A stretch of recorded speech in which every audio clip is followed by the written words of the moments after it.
Greetings comrades, Soviet Gaming here. Today we'll be talking about new hero in AFK Arena, and this time it's the new celestial tank that's named Titus. Let's take a look at that guy. Alright, that looks impressive. Actually, he looks like a building to me.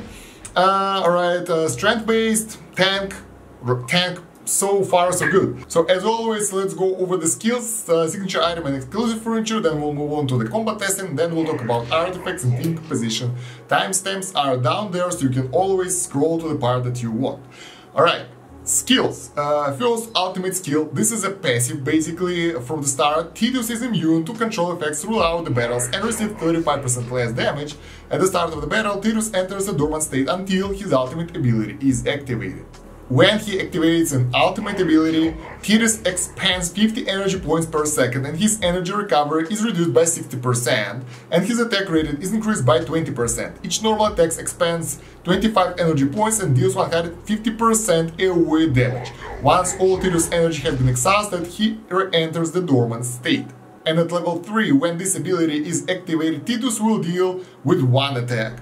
350% damage to all enemies simultaneously, stunning them for 2 seconds, so you will get a stun when you activate the ultimate. So basically this guy have a really good damage resistance and he is immune to crowd control effects from the scratch, so he can be pulled or manipulated in any way. Let's move on to the second ability, Spiral.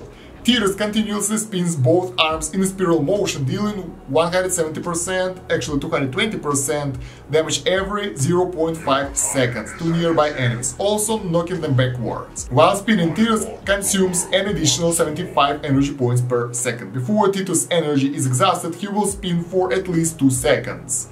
Once Titus' energy points drop below 400 points, he will stop spinning. Okay, this is second ability he have, and that's the only aggressive ability, offensive ability that he have, because other than that, everything else is passive. And yeah, you will see at the testing how he spins those arms. It looks kind of funny, but it's pretty effective, let's put it like that. Next ability, Energy Absorption. Level 4, passive, excluding Titus and summon targets wherever each target on the battlefield respectively receives damage, including damage received by shields, equal to 8% of their max health.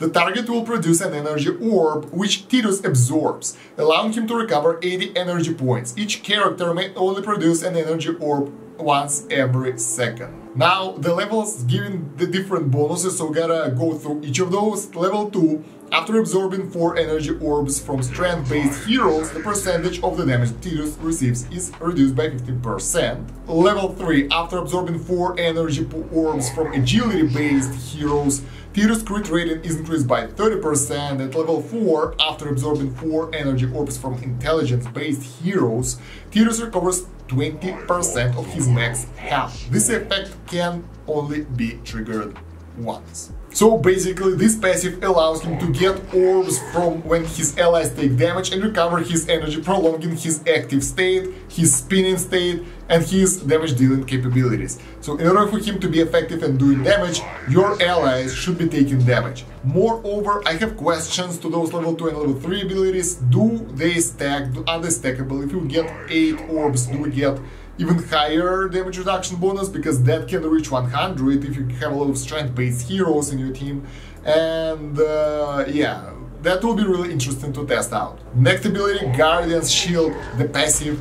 At the start of battles, when in a dormant state, Titus deploys a defensive shield that exists for 7 seconds, which is able to mitigate damage equal to 1,200% of Titus' own attack rating for himself and his allies, during which time Titus is unable to use his ultimate ability. At level 3 it will be 1.8k% of his damage, which equals to 430 times, блять, ебать, calculations. So for this guy, the shield will be equal to 788k health, which is higher than his actual health pool, so that's pretty cool. Moreover, since this health will go for allies as well, that's a good bonus at the start of the battle, so you guys can be nuked out at the start of the battle. At level 4, if you can get your Draven to level 60, he will get 1.9k bonus and the duration of the defensive shield will be extended to 8 seconds. But since this is only at the start of the battle, after that it's kinda useless. Now let's move on to the signature item, Mountain Star. It will give us some accuracy, which is weird, and the normal stats, and it will give us the new signature item skill, Final Aegis. Aegis, I don't know how it's pronounced. When 3 or more energy orbs have been respectively absorbed from strength, agility and intelligence-based heroes, the ability Final Aegis is unlocked. When this ability is used, all enemies within a certain range shall be dealt 250% damage. This ability has a cooldown time of 8 seconds. At plus 10 it gives us 280% damage, at plus 20 it gives us 300% damage, at plus 30 damage increased to 350% and ability's cooldown time reduced to 6 seconds. In my opinion, this is more or less necessary if you want to use him up, because that's another really good damaging ability, so 350% damage every 6 seconds. Pretty nice, specifically since this guy is tough in his tank, that will give you additional damage to your team. Now let's move on to the exclusive furniture. Titan Surge set. 3 pieces. When Titus goes from an active state into a dormant state, he recovers 150 energy points every second for the following 5 seconds. That's interesting. So that's 750, right? Yeah, 750 energy points straight over here from this ability, so that's almost his full energy pool, and after that he can go out and attack again. At 9 pieces, when Titus goes from a dormant state into an active state, he recovers 8% of his max health every second for the following 5 seconds, which is 30% of his max health. Really nice, really nice. So that will allow him to be more alive, that will allow him to be more active and do more damage. So overall thoughts before testing, that this guy is a pretty good tank. I can't even assume that he's one of the strongest tanks, because all of those abilities together, specifically if you get enough of those strength-based orbs, if they stack, they will give you, even the normal 15% bonus plus 35 will give you 50% less damage for the entire fight for this guy. Moreover, he can recover health using the furniture, and if you have some life leech on your guys, he can recover some extra health from attacks and from healing. So he can be really tough to kill. Although if you compare him to another tank, for this guy we have 8.4k armor, and for Ordos, for example, we have almost 10k, so that's way stronger tank. He can take less damage, but he doesn't have those recovery capabilities, he doesn't have that damage reduction capabilities. Let's take a look at some other tanks that we are more comparable to. Lucius have the same amount of armor, Brutus have less armor, and Arthur have a little bit higher armor than him. But overall, I would say that his armor value is pretty much okay. And by armor, of course, I mean defense, you know, the same thing. So yeah, overall, let's go test him out and see how it will go, alright? So we go to the Arena of Trials to take a look at his skills. We will test him on the wooden dummy first. There we go, he is in dormant state from the beginning, as we said. The guys are taking damage and he's leeching the energy from them, so when they're being attacked, he gets it. There we go, ultimate is being used, bam!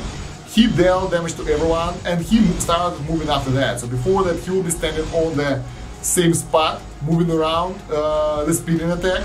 Oh, this is interesting, that looks funny. That's a normal attack, I guess. It looks hilarious, actually.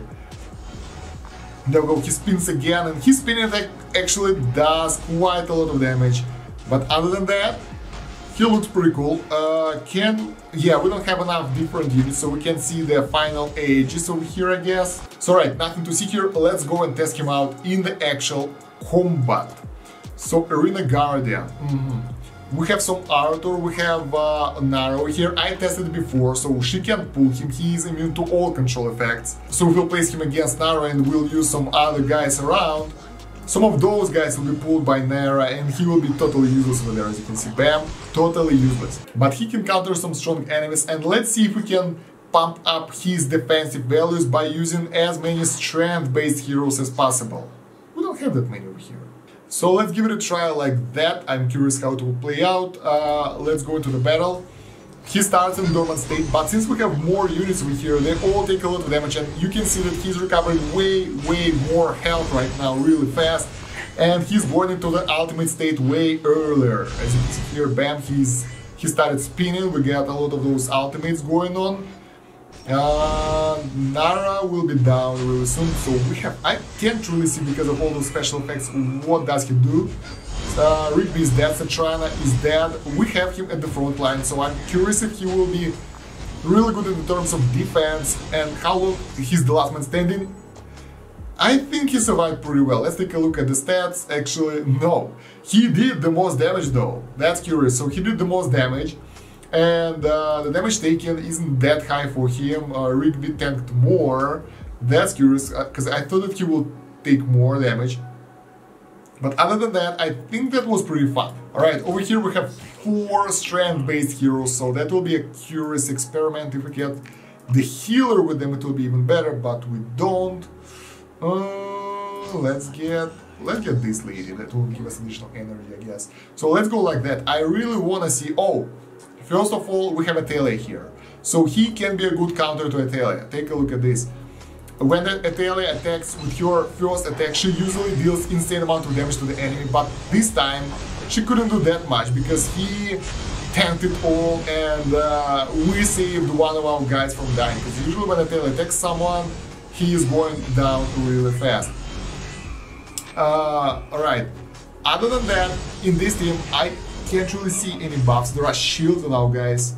Naro is attacking someone. Kill. Good, we killed someone. Gosh.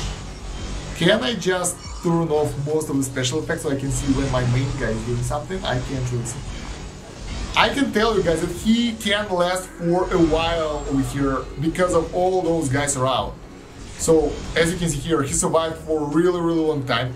Most of the time he was active and did his spinning attacks. Because we have a lot of melee guys and they're taking a lot of damage, and that gives him the orbs, gives him the energy and all that. Could you guys end this already? So I'm pretty sure we will win this. I want to see the stats. There we go, finally. Alright, let's see. Who will be the damage dealer here?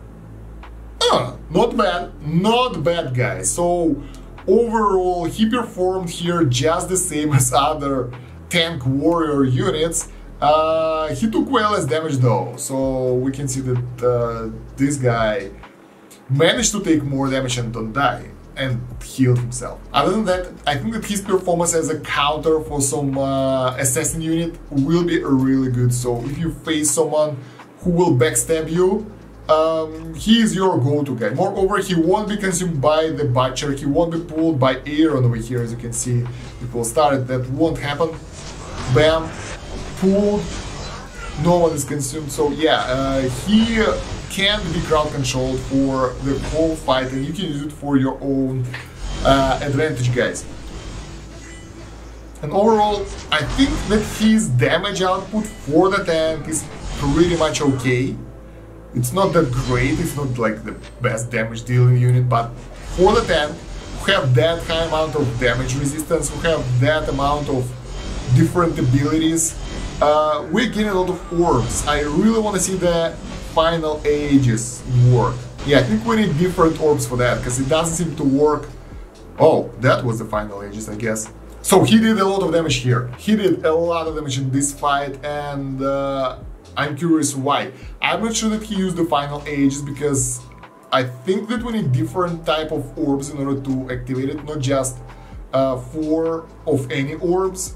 Alright guys, I want to test something like this, so we'll have the different types of units. We have the intelligence-based hero here, we have the agility-based hero, we have strength-based heroes, and all of those should activate his final ages. So guys, as far as I understand, in order to activate his final ages, he needs energy from all type of orbs. And if you don't have any type of hero... Oh, there we go, that was that splash over here. I will increase the size of this on the editing and you will actually see it, hopefully. But yeah, in this mess it's really hard to see something that it's really easy to miss anything. But yeah, in order to use his ages, he needs orbs from all type of units, intelligence, strength and agility. And if you lack some of those in your team, RIP, because you won't be able to use that ability, and that his signature item will be totally useless, so his team compositions are very limited. But even now, when he started using that, he managed to dish out way better damage, In terms of tanking, I think he's okay. Not really the best tank ever, but okay. Let's give it one more try in this fight, and I would like to replace her with people, for example. So we have all types of units here, and instead of this one, we would like someone like Assassin who will take damage. Otherwise, the activation will take quite a while. So let's try something like this. That should give us activation time of his Aegis way faster. There we go, everything is in. That should be enough. That should be enough now. He's in active state. Yeah, I can see. There we go. That was it. That was it. I already saw that when he's ready for that Aegis, his internal light thingy is kind of glowing with something. And as you can see here, with the Aegis, with the proper team that will make his Aegis work, he managed to destroy, like we managed to destroy enemies way faster, but not because of him. Not because of him, but because of Aaron and Pipa. Oh my god, that was hilarious. So guys, if you want to use him up, you might really need some tough guys, tough mages, tough backstab assassins who will take damage. That will allow you to activate his Aegis way faster, and only then he will be viable. If you're not planning using all types of heroes in the fight, I mean, he will be worthless. But yeah, I like his design. I like how he works. I like that animation. I like mechanics. That's a new mechanics. It's not the standard mechanic right here. But how viable is that? That's the main question. I think it's not really that viable. Our guys are decimating the enemies here, and I'm not entirely sure if he will release his beam of... Like, there we go, that was right here, the small flash. So yeah, and he died. As you can see here, he died while others survived. That doesn't mean... That probably means that he's not the best tank anyway, because he shouldn't die to that. I wonder how it will end. That's a really funny fight right here. Taking forever, let's make it faster, and yeah, we won this. We actually won this. Hilarious. So let's see the stats after this really long fight, and he died in the middle of it, and he managed to do almost nothing. But he tanked quite well over here, like the rest of them, like the mages, for example. So yeah, other than purely Celestial team for Celestial Tower, where he can be useful, just like Ortus, as a tank, where he will be a really good tank, and you can have different types of heroes. In the normal teams, I'm not entirely sure where he fits. He fits really well, as I said already, with some powerful mages who are really going into the enemy territory, so something like this might work. So he will do well with Mauler, because they will give him life drain. He will place Satrana in front, because she's a mage and she actually have a good damage resistance. She doesn't die that easily. In the back you would like someone who can do stuff and who can keep enemies together as well, so his Aegis will do damage because it's a straight line. So someone like this guy in the back, and the strength-based hero that will take damage like this guy, or maybe, I don't know, this guy. Really good for the Mauler team, let's put it like that.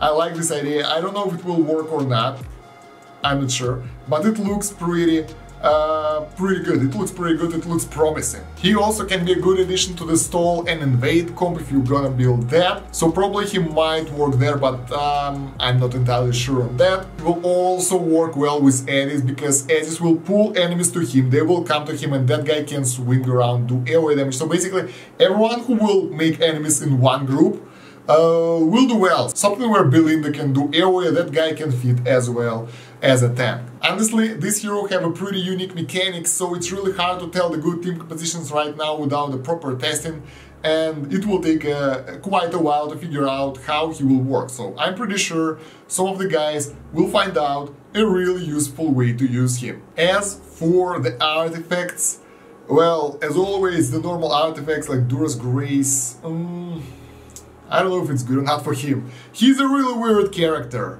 That will make him more alive and well when his ultimate ability is used. He doesn't use it that often, so it will be only on the activation, so I wouldn't advise that one. Dura's Drape, health recovery rate, some defense, not bad, but still not really good.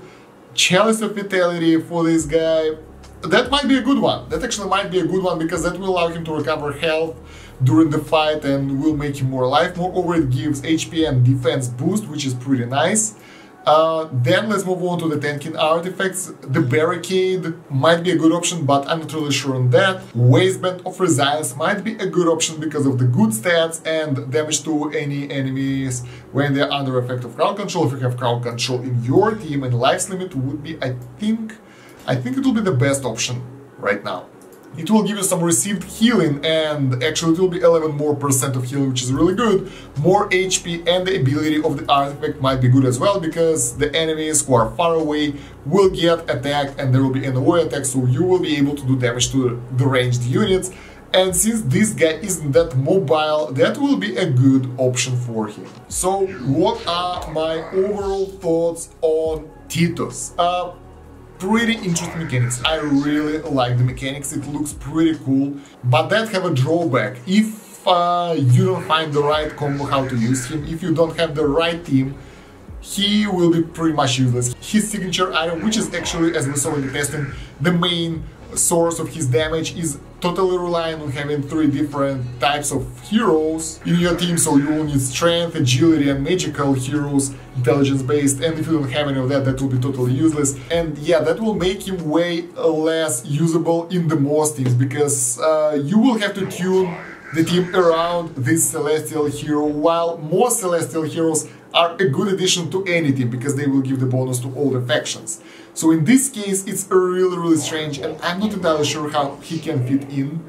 As for my personal advice, as a free-to-play player, if you want to build him or not, I would say no, because as I said in the previous videos of Celestial and Hypogean heroes, we have Lucretia that we gotta build, we got the twins, we got Telin, and there are way more heroes that are really good that you wanna build up. We got Alna, we got Mihira, so you got way more better options that you might wanna go for right now, other than this tank that might not be useful for you in the longer run. Or you will have to build a team around him, which is not really good as well. And yeah guys, that's all I wanna tell about Titus today. Let me know what do you think about this new hero in the comments. How do you see him in your team compositions, if you wanna build him or not?